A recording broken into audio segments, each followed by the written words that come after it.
جو ہے وہ بھی سیاسی بیانات اور میڈیا پر ایک دوسرے کے سوالات جوابات اور سیاسی بیانات کا سلسلہ جاری ہے. کسی کو یہ احساس نہیں ہے کہ اس وقت وزیرستان میں لوگ دھرنے پر بیٹھے ہوئے ہیں, کئی مہینوں سے دھرنے پر بیٹھے ہوئے ہیں. انگور اڈا میں ہمارے جو وزیر اور محسود قبائل ہیں وہ دھرنے پر بیٹھے ہوئے ہیں. تیرا میں جو ہے ہمارے ککی خیل آفریدی قبائل وہ دھرنے پر بیٹھے ہوئے ہیں.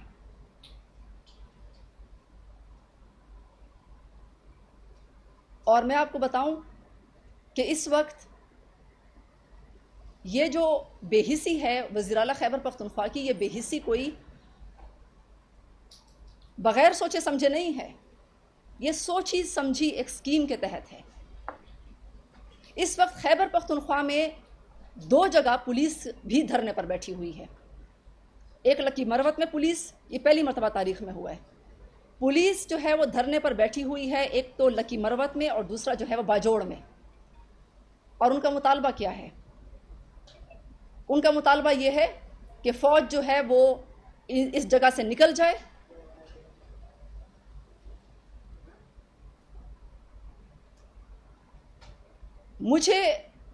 میں آپ کو یہ بتاؤں کہ وزیر اعلیٰ ہاؤس میں میرے بھی مخبر ہیں, مجھے بھی خبریں دینے والے لوگ ہیں. تقریباً 1 مہینہ پہلے وزیر اعلیٰ ہاؤس خیبر پختونخوا میں ایک میٹنگ ہوئی تھی جس میں پولیس کے چند آفیشلز کو بلایا گیا, اور اس کے بعد پھر یہ دھرنے جو ہیں وہ ترتیب دیے گئے, کیونکہ تیسرا دن ہے دھرنے کا. پولیس دھرنے پر بیٹھی ہوئی ہے خیبر پختونخوا کی, اور مطالبہ کیا کر رہی ہے کہ فوج یہاں سے چلی جائے. اور آئی جی صاحب جو ہے وہ کوئی نوٹس ہی نہیں لے رہے. کیا یہ ممکن ہے کہ آئی جی صاحب کے نوٹس کے بغیر خیبر پختونخوا کی پولیس یہ مطالبہ کر رہی ہو؟ خیبر پختونخوا کی پولیس جو ہے وہ دھرنے پر بیٹھی ہوئی ہو, 2 جگہ اور بھی جگہوں سے جو ہے وہ لوگ آ رہے ہیں پولیس والے.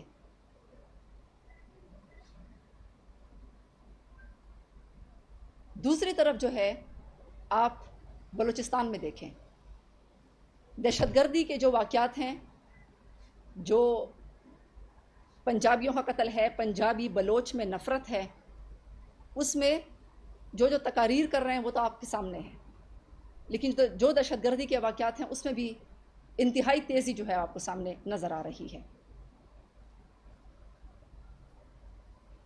اب یہودی لابی جو ہے پاکستان میں بڑی سرگرمی سے کام کر رہی ہے,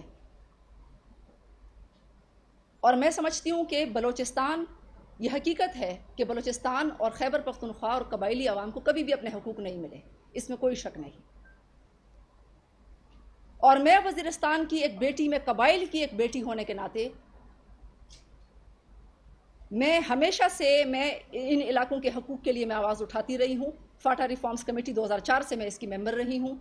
سفارشات ہم دیتے رہے ہیں کہ ان کے لیے آپ جو ہے وہ ریفارمز کریں, ان کو آپ مین سٹریم میں لائیں, ان کے لیے ریفارمز کریں, ان کو پولیٹیکل اکنامک مین سٹریم میں لے کر آئیں, ان کو برابر کے حقوق دیں.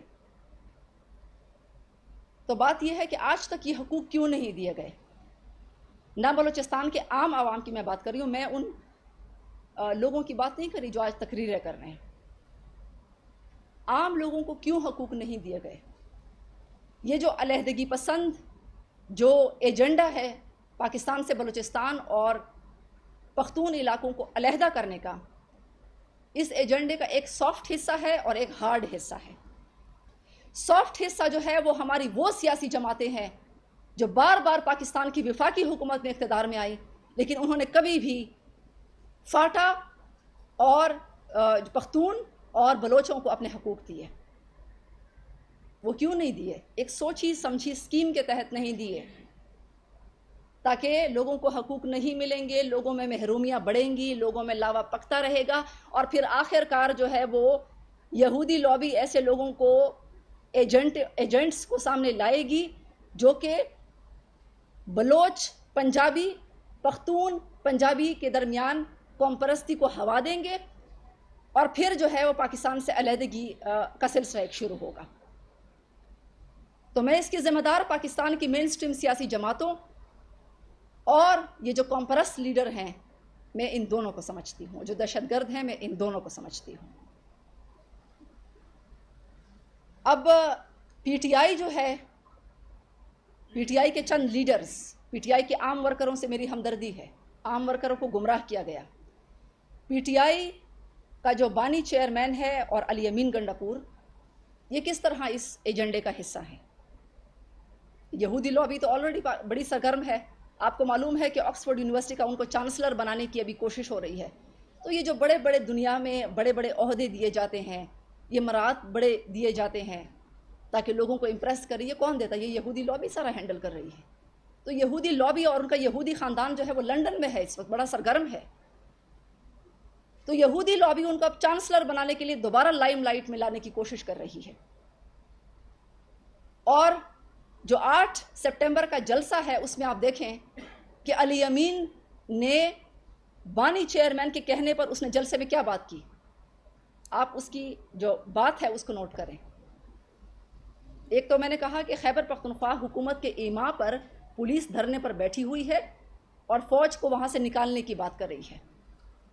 دوسری بات، علی امین گنڈاپور نے اپنی اسپیچ میں کہا کہ میں پنجاب آؤں گا، بنگلہ دیش بھول جاؤ گے۔ آپ ذرا ان کے الفاظ پر غور کریں۔ یہ پنجابی پختون میں نفرت پیدا کرنے کی کوشش نہیں ہے، یہ پختون اور پنجابیوں کو الگ الگ کرنے کی کھلی جو ہے وہ سازش نہیں ہے آپ کے سامنے۔ پختونوں کو وہ علی امین کیا بتا رہا ہے کہ آپ الگ ہیں، پنجابی الگ ہیں۔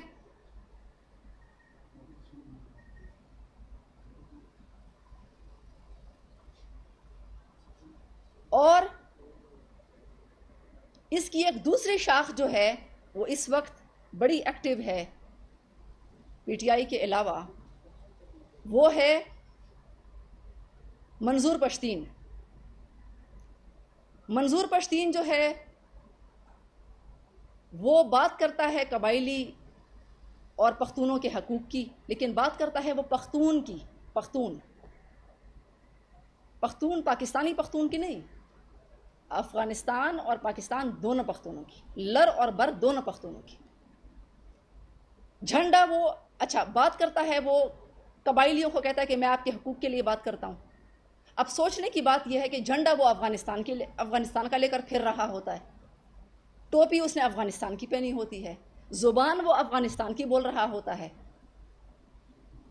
تو قبائلیوں کے حقوق کے لیے، کیونکہ میں ان کی ایک بیٹی ہوں اور بچپن سے وہ مجھے دیکھتے رہے ہیں کہ وہ میں کس طرح ان کے حقوق کے لیے آواز اٹھاتی رہی ہوں۔ جب ملٹری آپریشن ہوا ضرب عضب، تو میں بنوں کے کیمپس میں وہاں پر کام کر رہی تھی، گراؤنڈ پر اپنے قبائل کے ساتھ تھی۔ ابھی بھی میں نے گوم الزام ڈیم والوں کو کہا ہوا ہے، میں نے محمد ایجنسی کے لوگوں کو کہا ہوا ہے، میں نے تیرا کے لوگوں کو کہا ہوا ہے کہ انشاءاللہ ہم اپنے حقوق لیں گے۔ پاکستان میں اپنے حقوق اگر ملیں گے نہیں تو چھینیں گے انشاءاللہ۔ ہم اپنے حقوق کی جنگ لڑیں گے، ہر حد تک جائیں گے، لیکن اور انشاءاللہ میں کال بھی دوں گی اپنے قبائل کو، کیونکہ اس وقت جو دھرنے شروع ہیں اس پر اگر حکومت نوٹس نہیں لیتی، میں نے ایک ویڈیو پیغام جاری کیا جس میں میں نے وزیراعظم پاکستان سے کہا کہ آپ اس کے اوپر نوٹس لیں، یہ زیادتی ہوئی ہے قبائل کے ساتھ، حب الوطن قبائل کے ساتھ۔ آپ ان کو ایجنٹوں کے ہاتھ میں دے رہے ہیں، آپ کیوں ان کو ایجنٹوں کے ہاتھ میں دے رہے ہیں؟ تو اگر وہ الٹیمیٹم تک وہ جو ڈیمانڈز ہیں وہ حکومت میٹ نہیں کرتی، پورے نہیں کرتی، تو پھر انشاءاللہ ہمارے پاس یہ راستہ کھلا ہے کہ ہم پارلیمنٹ ہاؤس بھی آئیں گے، پارلیمنٹ ہاؤس کا گھیراؤ بھی کریں گے، اور انشاءاللہ قبائل کو میں وزیر اعظم کی سیٹ پر بھی بٹھاؤں گی اور میں وفاقی منسٹروں کی سیٹوں پہ بھی انشاءاللہ بٹھاؤں گی۔ یہ بڑے ڈرپوک لوگ ہیں، لیکن ہاں میں یہ بات کلیئر کر دوں کہ مجھ میں اور منظور پشتین میں کیا فرق ہے۔ میں پاکستان توڑنے کی جنگ نہیں کرتی، میں قبائل کے حقوق کی جنگ لڑتی ہوں۔ ہم آج فلسطین کی بات کرتے ہیں، فلسطینیوں سے ہماری کیوں ہمدردی ہے؟ مسلمان ہونے کے ناطے۔ تو کیا پنجابی آپ کا بھائی نہیں ہے؟ کیا سندھی آپ کا بھائی نہیں ہے؟ تو کیا یہ مسلمان اسلام کے ناطے آپ کے بھائی نہیں ہیں؟ آپ اپنے حقوق کی بات کریں. آپ پاکستان کو توڑنے اور لر اور بر افغانستان اور افغانستان کے جھنڈے لینے کی بات کیوں کر رہے ہیں آپ؟ کویسچن یہ ہے میرا بطور ایک پشتون. اور انشاءاللہ منظور پشتین کو میں یہ کہنا چاہتی ہوں، 11 اکتوبر کو اس نے یہ کہا ہے کہ سب کو بلایا ہے قومی عدالت میں. میں یہ کہنا چاہتی ہوں کہ آپ چونکہ افغانستان کے جھنڈے آپ کو بڑا پسند ہے، افغانستان کی زبان میں آپ بات کرتے ہیں، تو میں انشاءاللہ افغان طالبان سے بات کرنے کو تیار ہوں کہ وہ آپ کو سٹیزن شپ دیں افغانستان کی، وہ آپ کو شہریت دیں، آپ وہاں جو ہے وہ رہیں افغانستان میں، اگر انہوں نے دے دی، اگر انہوں نے اس کو ایکسیپٹ کر لیا.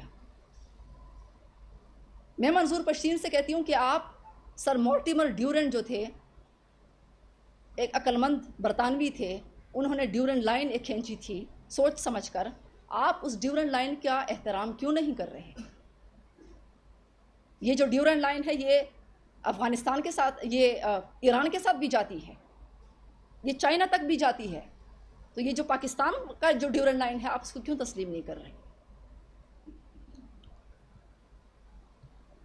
دیکھیں، میں پاکستان کے لوگوں سے یہ کہتی ہوں اور میں اپنے پشتونوں سے بھی کہتی ہوں کہ دیکھیں، پنجاب کے لوگوں نے بھی بڑی تکلیفیں گزاری ہیں، سندھ کے لوگوں نے بھی بڑی تکلیفیں گزاری، کیونکہ یہاں پر جو پارٹیاں حکومت میں رہی ہیں انہوں نے بھی ان کے لیے کوئی کام نہیں کیا.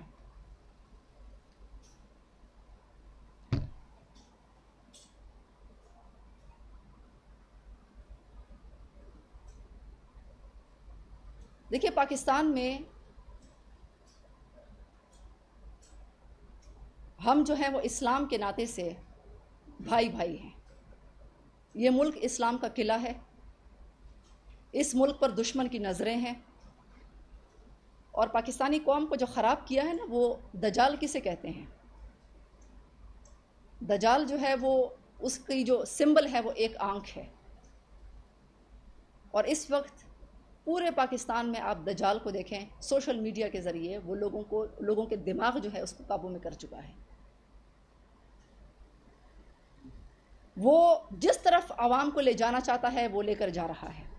اب آپ فوج کے خلاف جو پولیس کے دھرنے ہیں خیبر پختونخوا میں، اس کو آپ سوشل میڈیا پہ ذرا دیکھ لیں کہ اس کو کس طریقے سے اچھالا جا رہا ہے. فوج کے خلاف بات کرنے کو کس طرح ایک ٹرینڈ بنایا جا رہا ہے، فیشن بن گیا ہے. جو فوج کے خلاف بات کرتا ہے وہ بڑا بہادر ہے، وہ بڑا عقلمند ہے، وہ بڑا ہیرو ہے.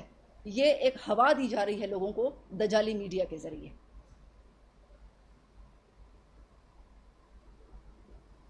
اور میں بانی چیئرمین پی ٹی آئی اور علی امین سے کہتی ہوں کہ ٹھیک ہے، آپ نے 2-3 پولیس والوں سے بات کی ہوگی، آپ 2-3 پولیس والے تو آپ کے ساتھ ملے ہوئے ہوں گے، ان کو تو پتہ ہوگا آپ کی اسکیم کا.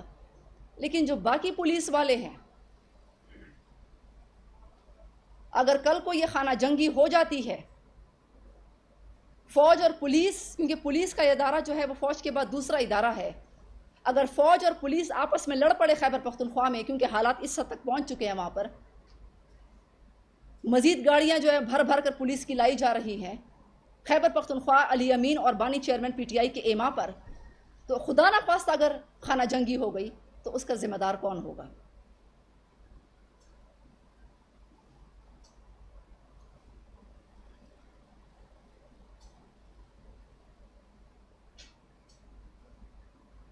ویسے علی امین نے ایک اور بات بھی کہی خواتین کے بارے میں، یہ بھی میں آپ کو بتا دوں.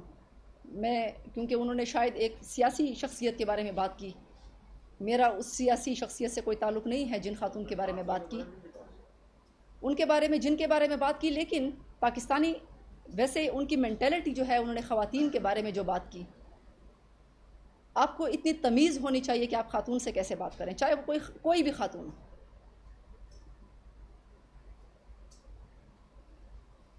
میرا جن سیاسی خاتون کے بارے میں انہوں نے بات کی، میرا ان سے نظریاتی اختلاف ہے. ان کی پالیسیز پر میں تنقید کرتی ہوں، ان کی گورنمنٹ پہ میں تنقید کرتی ہوں. لیکن جو پاکستان کی عورتیں ہیں وہ یہ سمجھ چکی ہیں کہ یہ جو پارٹی ہے نا، یہ عورتوں کو ہمیشہ ان کی تذلیل کرنے میں لگی ہوتی ہے. لیکن میں علی امین کو یہ بتانا چاہتی ہوں اور بانی چیئرمین پی ٹی آئی کو بھی کہ پاکستان کی عورتوں کی مونچھیں جو ہیں نا وہ آپ سے بڑی ہیں اور ان کو تاؤ دینا بھی آتا ہے. یہ آپ یاد رکھو. عائشہ گل علیہ تو آپ کو یاد ہے. اصلی بہادری الگ ہوتی ہے اور سرکس کی جو جوکری ہے نا وہ الگ ہوتی ہے.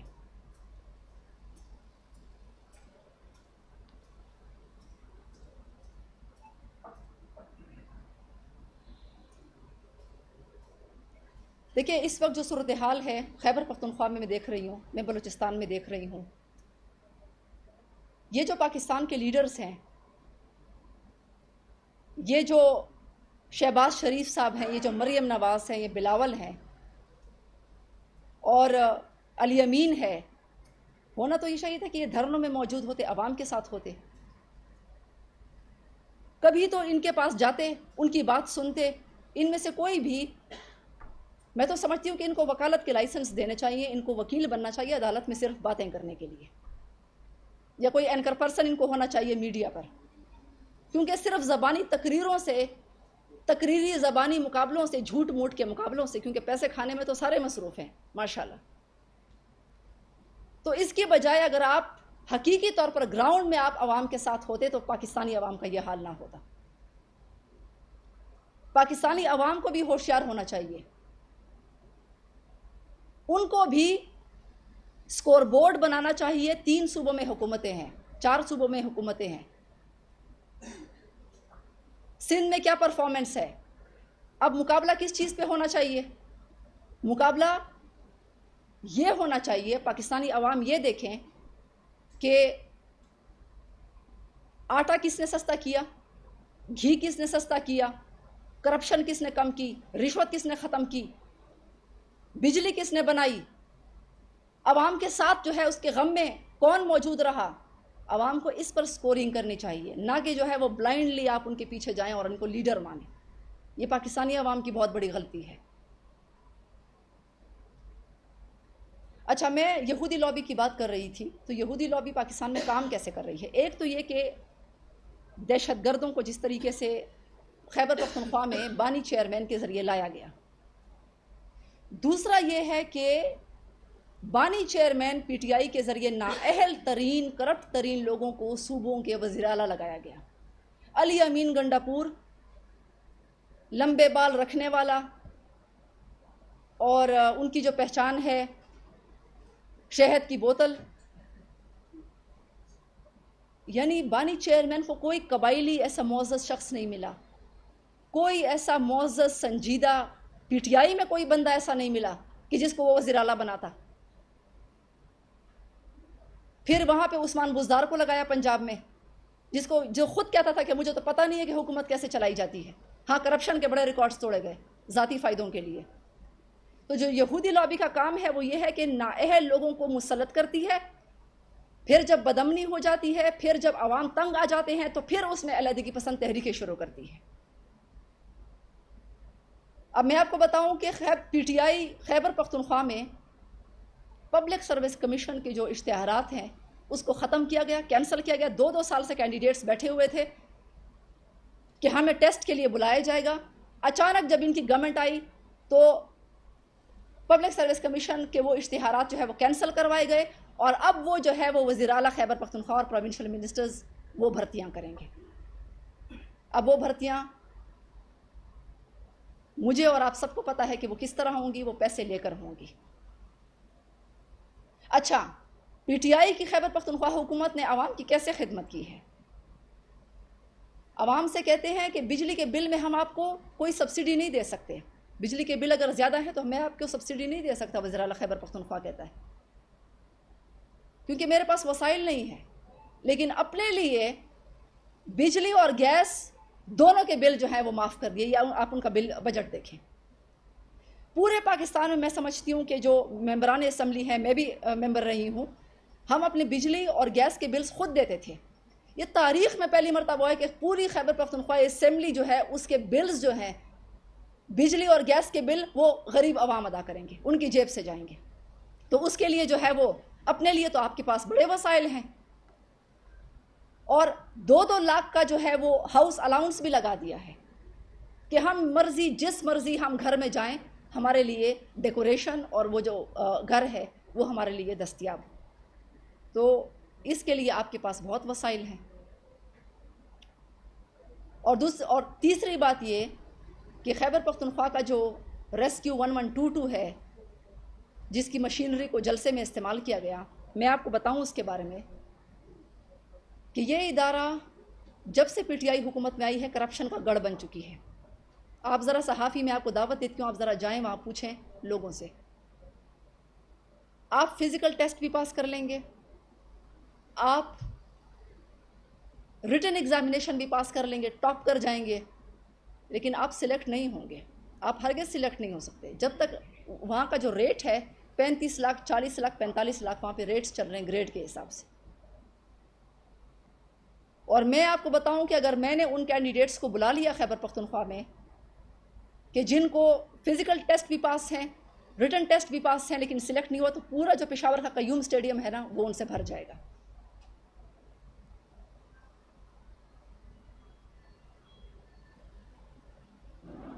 اچھا، میرا کوشچن یہ بھی ہے کہ جو جلسوں پر یہ اربوں روپے خرچ کرتے ہیں خیبر پختونخوا کے غریب عوام کے وسائل، اربوں روپے جلسوں پہ خرچ کرتے ہیں، کیا وہ پیسے جو ہیں وہ ہمارے قبائلیوں کو نہیں آپ دے سکتے؟ کیا خیبر پختونخوا کے جو جنگ زدہ تاجر ہیں ان کو آپ نہیں دے سکتے؟ ان کے نوجوانوں کو آپ روزگار کے لیے نہیں دے سکتے؟ میں خیبر پختونخوا کے جو تاجر ہیں میں ان سے کہتی ہوں، جن کے پلازاز ہیں بڑے بڑے، بڑی بڑی مارکیٹیں ہیں، میں ان سے کہتی ہوں کہ آپ تو شاید سوئے ہوئے ہیں. آپ کو یہ جو یہودی لابی کا جو نیو ورلڈ آرڈر ہے جس میں نئے نقشے بنے ہوئے ہیں، دنیا نئے نقشوں میں تقسیم ہوگی، آپ کو شاید یہ معلوم نہیں ہے. اور گولڈ سمتھ خاندان کے بارے میں تو اسرائیلی اخبار نے بھی کہا ہے کہ عمران خان جو ہے وہ اسرائیل اور پاکستان کے درمیان بڑے اچھے تعلقات قائم کر سکتے ہیں. اور ان کے جو سیکرٹری جنرل ہیں رؤوف حسن، وہ ایک بھارتی صحافی کے ساتھ بات کرتے ہوئے جو ہے ان کا چیٹ جو ہے ان کے سامنے آئی ہے. اس کے علاوہ جو فورن فنڈنگ ہو رہی ہے، اور میں آپ کو بتاؤں کہ عمران خان تو اندر ہے جیل میں، یہ ان کا سوشل میڈیا کون چلا رہا ہے؟ اتنی جو فنڈنگ ہے سوشل میڈیا میں، یہ کون کر رہا ہے؟ اور اس کو کوئی بند بھی نہیں کر سکتا. یہ کون کر رہا ہے؟ یہ اسرائیلی اور بھارتی اکاؤنٹ سے ہو رہے ہیں. تو میں یہ کہہ رہی ہوں کہ پشاور خیبر پختونخوا کے سادہ لوہ لوگوں کو میں کہتی ہوں کہ ابھی بھی جاگ جاؤ. جو سمجھنے والے لوگ ہیں، شعور رکھنے والے لوگ ہیں، وہ سمجھتے ہیں کہ منظور پشتین بھی 11 اکتوبر کو جلسہ بلا رہا ہے. اس نے علی امین بھی وہی بات کر رہا ہے کہ پنجاب آؤں گا، بنگلہ دیش کو بھول جاؤ گے. پولیس کو بھی دھرنے پر بٹھایا ہوا ہے. دہشت گردوں کے قبضے میں پورا خیبر پختونخوا دے دیا ہے. بلوچستان میں بھی یہ ہو رہا ہے. تو میں خیبر پختونخوا کے لوگوں کو کہتی ہوں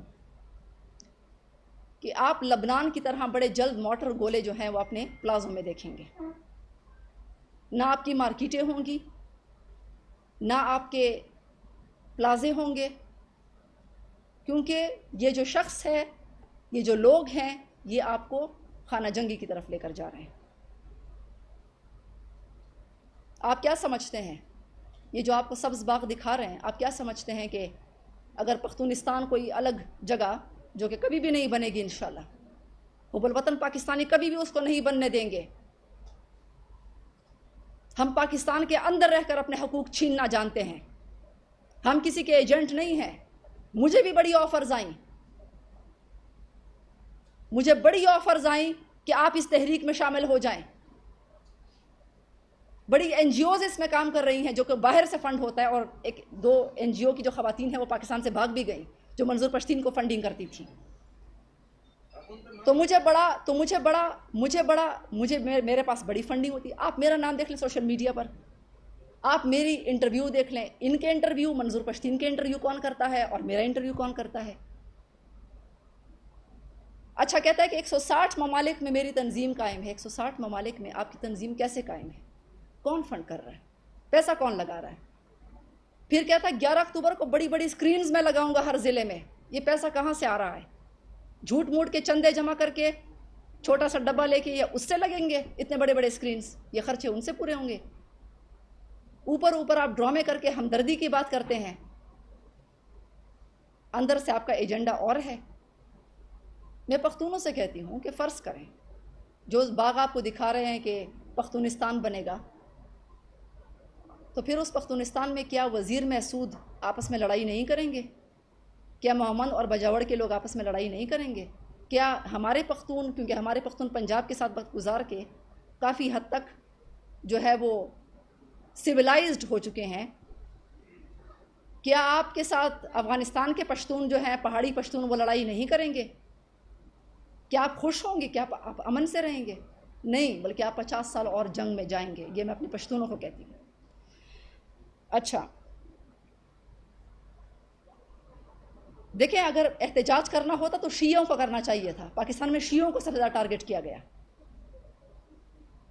شیعہ سنی کی جنگ بھڑکانے کی ہمیشہ کوشش کی جاتی ہے یہودی لابی کی طرف سے، لیکن وہ الحمدللہ وہ نہیں ہوئی، وہ پھیلی نہیں وہ آگ، ہمارے لوگوں نے اس کو کنٹرول کیا۔ میں ملٹری آپریشن کے حوالے سے جو ابھی قبائلی علاقوں میں بات ہو رہی ہے، میں اپنے محسود قبیلے سے کہتی ہوں کہ آپ سخیجان محسود کے جو ہے قبیلے کے لوگ ہیں، عقل مند لوگ ہیں، اور میرے بھائی ہیں، وزیر محسود بھائی ہیں۔ آپ تھوڑا اس بات کو دیکھیں کہ وہ آپ کے ساتھ جو وزیر قبائل ہیں، انہوں نے تھوڑا سا آپ سے عقل مندی میں زیادہ سبقت لے گئے ہیں۔ انہوں نے پہلے سے کمیٹیاں بنا دی ہیں کہ ان کو پہلے سے خطرہ نظر آ گیا کہ ملٹری آپریشن یہاں پر آ رہا ہے، تو انہوں نے پہلے سے جو ہے وہ کمیٹیاں بنا دی ہیں، دہشت گردوں کا خاتمہ وہ اپنے علاقوں سے کر رہے ہیں تاکہ ملٹری آپریشن یہاں پر نہ آئے، تاکہ ان کو نقل مکانیاں نہ کرنی پڑیں۔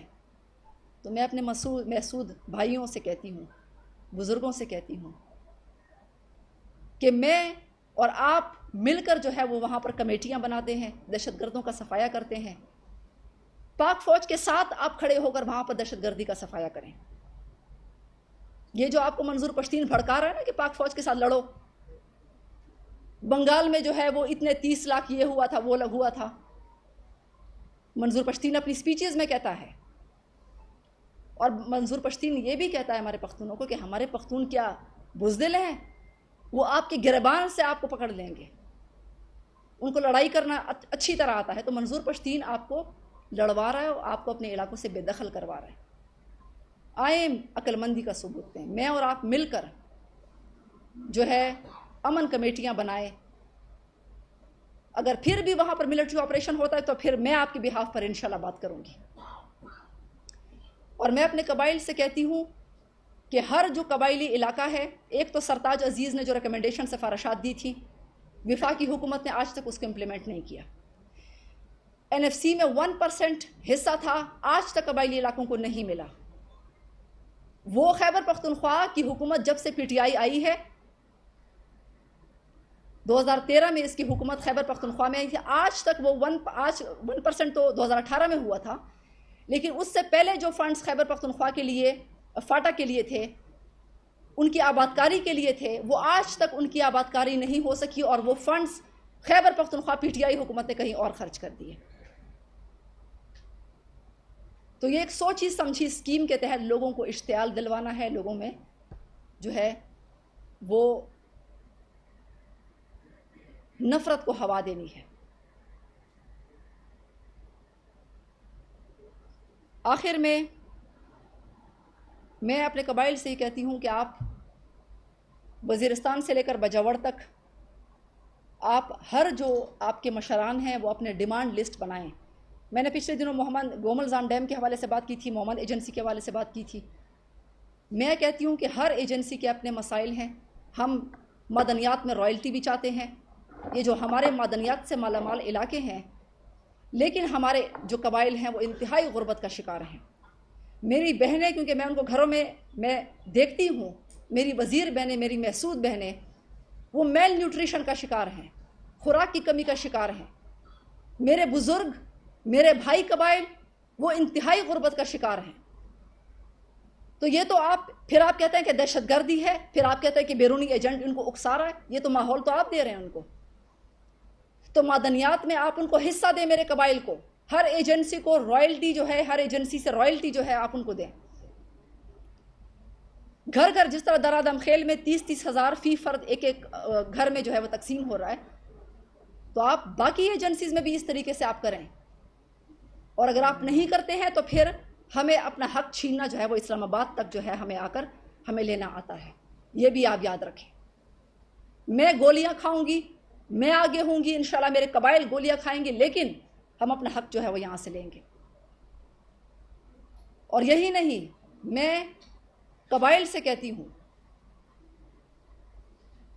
کہ آپ متحد ہو جائیں،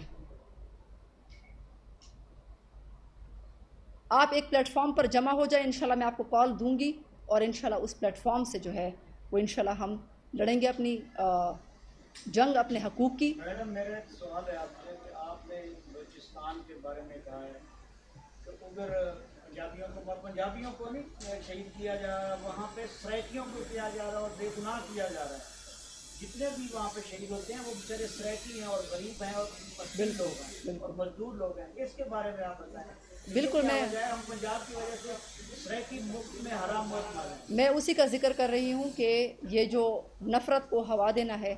اب میں باہر ملک میں ایک مسجد میں گئی، ایک انگریز خاتون میرے ساتھ تھی، میں مسجد میں ان کو لے کر گئی، تو مسجد میں انہوں نے جب دیکھا بڑی حیران رہ گئی کہ عربی بھی وہاں موجود تھا، پاکستانی، بنگلہ دیشی، انڈین بھی موجود تھا، وہاں پہ افریقہ کے مسلمان بھی موجود تھے، چائنیز بھی مسلمان موجود تھے، تو یہ جو ایک فرق تھا وہ اس مسجد میں آ کر ختم ہو گیا۔ تو اگر آپ عرب قبیلوں کو آپ دیکھیں اسلام سے پہلے، تو وہاں پر بڑی قبائلی فخر ہوا کرتا تھا، قبائلی فخر تھا، قبائلی فخر کی بنیاد پر ایک دوسرے کے خلاف لڑائیاں ہوتی تھیں، جنگیں ہوتی تھیں۔ لیکن جب اسلام آیا تو پھر حضرت بلال حبشی، عمار بن یاسر اور سعد بن ابی وقاص اور عمرو بن العاص، یہ سب ایک جگہ پر بیٹھتے تھے، غلام اور آقا ایک جگہ پر بیٹھنے لگے۔ تو میں سمجھتی ہوں کہ یہ جو مقابلہ ہے یہ بالکل غلط بات ہے، میں اس کو کنڈیم کرتی ہوں، اور لیکن اس کے لیے جو ماحول ہے، جس سے میں نے کہا کہ پاکستان کی سیاسی جماعتوں نے دیا ہے، اور اس میں فنڈنگ جو ہے وہ باہر سے ہو رہی ہے، اور ہم جلد سے جلوس میں مصروف ہیں، ہمارا میڈیا بھی مصروف ہے اس میں، تو برائے مہربانی اس حالات کی سنگینی کی طرف آپ دیکھیں۔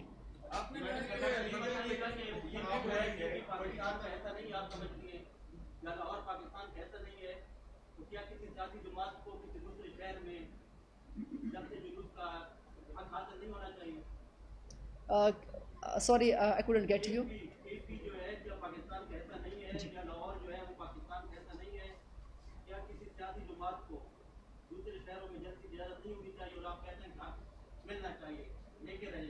جی بالکل، پاکستان سب کا ہے۔ یہ جو بدماشیاں ہیں، یہ مصنوعی بدماشیاں، مصنوعی بال رکھنا بدماشی کے لیے، یہ جوکروں والی حرکتیں کرنا، یہ میرے خیال سے اس سے نکلنا چاہیے۔ اور جو ہے وہ سندھ اور پنجاب میں کچے کے ڈاکوؤں کا مسئلہ ہے، ہونا یہ چاہیے کہ سندھ اور پنجاب کے حکمران وہاں پر فوکس کریں۔ کچے کے ڈاکوؤں نے کئی لوگوں کو اغوا کیا ہوا ہے، وہاں پہ ایک نیا مسئلہ کریٹ ہوا ہے۔ غربت ہے، مہنگائی ہے پاکستان میں، اور یہ جو تحریکیں چل رہی ہیں، تو اس کے بارے میں میرے خیال سے ہمارے حکمرانوں کو سیریسلی سوچنا چاہیے، ورنہ پھر وکالت کا لائسنس لے کر جو ہے وہ وکالت سٹارٹ کرنی چاہیے۔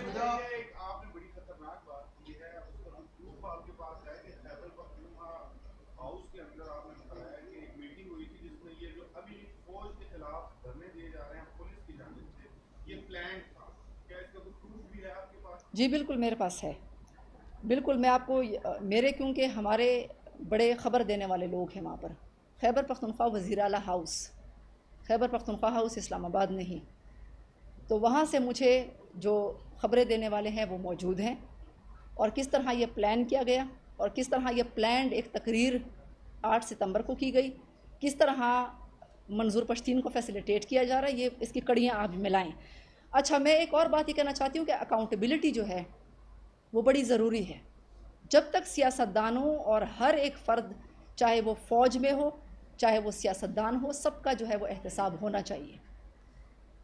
اب فوج کو اس بات پر ہم اپریشیٹ کرتے ہیں کہ اپنے ایک جنرل کا جو ہے انہوں نے احتساب وہ کر رہا ہے، کورٹ مارشل کر رہا ہے، لیکن سیاستدانوں کا بھی تو احتساب ہونا چاہیے۔ یہ نہیں کہ میں 8 ستمبر کو جلسہ بلا لوں گا، آپ کو دیکھ لوں گا، میرے پاس اتنے عوام ہیں۔ ہمارے عوام کو بھی سوچنا چاہیے کہ یہ ہم کس مقصد کے لیے جو ہے وہ جا رہے ہیں. یہ اگر جنرل فیض جو ہے وہ گرفتار ہو گیا، جو کہ ان کا رازدار تھا بانی پی ٹی آئی کا تمام کرپشن میں، تو 8 ستمبر کو جو ہے وہ پریشر میں لانے کے لیے جو ہے اداروں کو جلسہ میں نے اتنا بڑا کر لیا. تو بات یہ کہ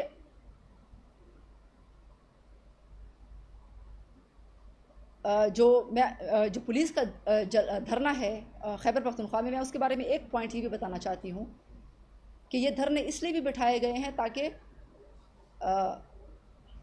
اداروں کو دباؤ میں لایا جائے، فوج کو دباؤ میں لایا جائے. تو اس قسم کی باتوں سے پھر خانہ جنگی بھی ہو سکتی ہے.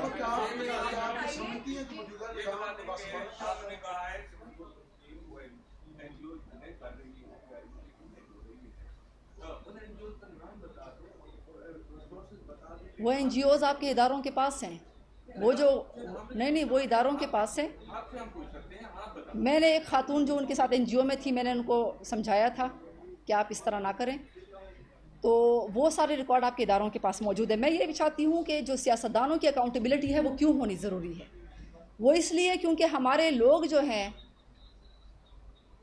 کہیں سیلاب زدگان ہیں، کہیں لوگوں کی آبادکاری کرنی ہے، تو ہونا یہ چاہیے کہ ان کے خلاف کیس چلتے نہ رہیں تاکہ پھر حکومت میں آ کر وہ ترمیم کر کے اس کو بند کر سکیں. سب کا احتساب ہونا چاہیے، ان کی جائیدادوں کی ضبطگی ہونی چاہیے، پنشمنٹ سزا اور جزا ہونی چاہیے. اگر فوج میں سزا جزا ہے تو یہاں پر بھی ہونی چاہیے، اور پھر وہ جو پیسہ ہے وہ ہمارے عوام میں جو ہے وہ تقسیم کرنا چاہیے. میرا سوال یہ ہے کہ آپ نے کہا کہ وزیر اعلیٰ کے جو ہے وہ زلفیں ہیں، بال ہیں، تو یہ ان کا خیر پرسنل ہے. دوسرے اس طرح سے قبائل کی اگر ہم بات کرتے ہیں تو قبائل کا بھی یہ کلچر ہے کہ ان کے لمبے لمبے بال ہوتے ہیں. تو ایک تو یہ کہ آپ یہ پرسنل اٹیک پہ آ جاتا ہے، یہ ان کی کارکردگی یا معاملات پہ نہیں ہے. دوسرا آپ یہ کہہ رہے ہیں وہ شہد کی بوتل اپنے ساتھ رکھتے ہیں. وہ جلسے اور جلوس جو ہے آپ کہہ رہی ہیں کہ اس پہ بھی فنڈنگ ہوتی ہے، اور آپ خود بھی ارادہ رکھتی ہیں کہ اسلام آباد میں بھی آپ آئیں گی، دھرنے بھی میں خیبر پختونخوا اپنے قبائل کو بھی جمع کریں گی، وہاں پہ بھی آپ کمیٹیز بھی کریں گی، وہاں پہ بھی آپ میٹنگز کریں گی. آپ کے پاس جو فنڈنگ ہوگی کہ آپ اس کی بھی منی ٹریل دیں گی؟ دیکھیں یہ جو جس قسم کا وزیر اعلیٰ خیبر پختونخوا ہے اور جس قسم کی باتیں فرماتے ہیں جلسے میں، کبھی خواتین کے بارے میں، کبھی اداروں کو دھمکیاں دیتے ہیں، شہد کی بوتل ان کے اوپر مقدمات ہیں. اچھا، اس قسم کے جو ریپوٹیشن کے شخص ہیں، آپ کیا اس کو ڈیفینڈ کریں گی کہ وہ وزیر اعلیٰ ان کو رہنا چاہیے؟ ہاں، تو نہیں تو میں تو اس کے ساتھ میں نے کچھ اور کوالٹیز بھی ان کو بتائی ہیں. تو میں یہ کہتی ہوں کہ علی امین، اپنی جو زلفیں ہیں اس کو ہلانا آپ بند کرو، آپ آرام سے بیٹھ جاؤ اپنے صوبے میں، اپنی عوام پر توجہ دو. اور مجھے پتہ ہے کہ آپ کو کس لیے جو ہے وہ بانی چیئرمین نے پورے پی ٹی آئی میں سلیکٹ کیا ہے، کیونکہ آپ کی جو پارٹی ہے جو ہے وہ اس میٹنگ کا حصہ تھے، اس پلان کو دھرنا کرایا جا رہا ہے. آئی جی پی اس کا نوٹس نہیں لے رہے، حالانکہ کسی بھی صوبے کا چیف سیکرٹری اور آئی جی پی جو ہوتا ہے وہ وفاق کام کرتی ہے. کیا اس معاملے کے اوپر وفاق سوئی ہوئی ہے کہ آئی جی پی بھی ان کے ساتھ ملوث ہے سارے معاملے میں؟ دوسرا، ہم نے پی ٹی ایم کی بات کی. پی ٹی ایم کے پلیٹ فارم سے 2 مسلم ایم ایل اے تھے، رجیم چینج کے بعد ووٹ دیا تھا حکومت کو، اہم کمیٹیز کے اندر بھی رہے تھے. اس وقت حکومت اور اداروں کو نہیں پتا تھا یہ غدار ہے، جب انہوں نے دونوں لوگوں نے ووٹ حکومت بننے کے لیے دیے تھے. اس کا بتا یہ پی ٹی آئی کے بارے میں بات کر رہے ہیں آپ؟ پی ٹی ایم کے 2 ایم ایل ایز نے جی اور مفتداور نے ووٹ دیا تھا رجیم چینج کے بعد پاکستان حکومت کو. کیا اس وقت وہ ان کی جماعت غدار نہیں تھی؟ اس وقت انہیں جیل سے نکال کر ووٹ دلوایا گیا. دیکھیں، وہ مین سٹریم کرنے کی کوشش تو اچھی بات تھی کہ وہ اسمبلی میں آئے، پارلیمنٹ میں آئے. اچھی بات تھی کہ پاکستانی آئین کا حصہ رہتے ہوئے انہوں نے اپنے علاقے کی خدمت کے لیے وہ کام کرے. ہم چاہتے یہی ہیں کہ جو لوگ ہیں، پی ٹی ایم کے لوگ ہیں، وہ پارلیمنٹ میں آئیں، اسمبلیوں میں آئیں، اور وہ پاکستان کا حصہ بن کر پاکستان میں اپنے حقوق کی جنگ لڑیں. لیکن افغانستان کے جھنڈے اور ملک توڑنے کی بات کرنا، یہ جو ہے وہ ایکسیپٹیبل نہیں ہے. جب آپ کمپیریٹیو انالیسس کی بات کرتے ہیں، پاکستان میں برین ڈرین بھی ہو رہا ہے، اس کے ساتھ ہی ساتھ اسٹوڈنٹس کا استحصال بھی ہو رہا ہے. کوالٹیٹیو انالیسس ایجوکیشن لیول پہ دیکھیں، ہیلتھ کے لیول پہ دیکھیں، مٹی پہ جا کے دیکھیں کتنی یہاں پہ جانیں ضائع ہو رہی ہے. انفینٹس کا کافی پرابلم ہے، ریومیٹک پرابلمس ہیں، اور دنیا جان کی پرابلمس ہیں. آپ سینٹر کیوں ہو جاتی ہے؟ یہ بتائیے، جب آپ ایک قومی لیول کی لیڈر جب آپ بنتی ہیں تو آپ صرف گنڈا پور اور اس سب کو آپ چھوڑ کر آپ مجھے یہ بتائیں کس پولیٹیک پارٹی نے